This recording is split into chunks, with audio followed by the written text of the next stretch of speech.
family loves your show, and I do too. We became involved in the show a little late, so through Netflix, we rented the entire show. We watched it all the way through, and I've noticed that the storyline's becoming a lot more poignant and a lot more moving, like with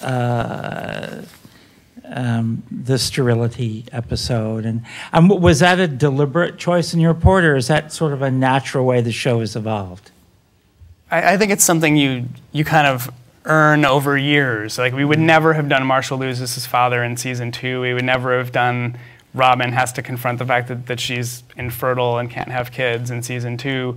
It's just it's entirely, to me, a function of just getting to live with these characters for this many years.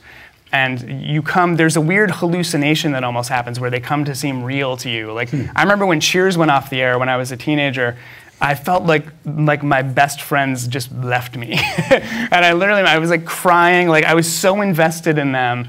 And I felt like I want to write a show where people could care about these characters that much.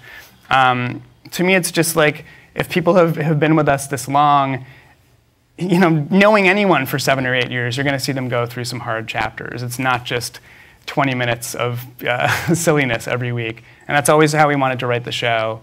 You know, Carter's a playwright. I was writing short stories at Wesleyan, and we always wanted to write drama too. So we sort of have infused, as this series has continued, we've been able to discover that side of these characters in a way that we hope feels organic.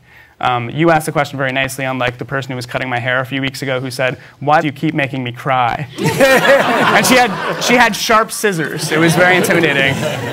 But ultimately, I think it's a question of caring about the characters, and to me, that's the whole point of a series television show. What else? What other medium can you do that?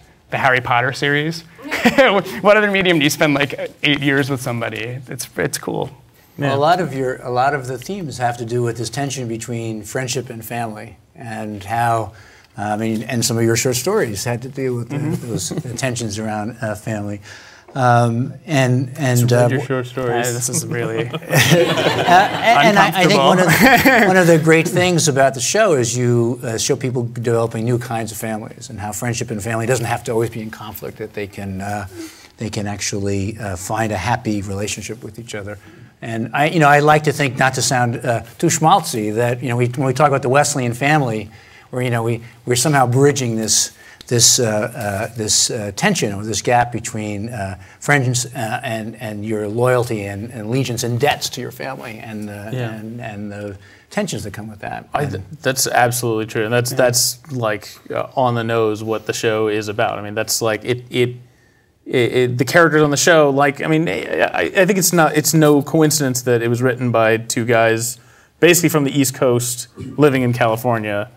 Like, when we got out here, we knew nobody. We knew our friend Joel, who we went to Wesleyan with. We knew Alec, who we went to Wesleyan with. We knew Noah, who we went to Wesleyan with. None of whom are here. Thanks, guys, by the way.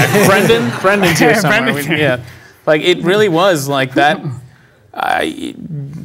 That exact experience for those couple years leading up to when we wrote this pilot, it was sort of, we were out here on our own, and LA's scary when you're starting out, and it was definitely this was our family. Like, it was we could call our moms, certainly, but they were back in Ohio and New York at the time, so.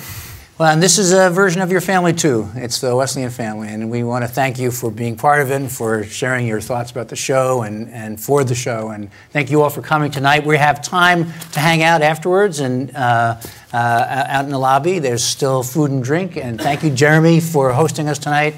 Thank you, guys, for a great show and for a great evening. Thank you guys for coming. Thanks, everyone.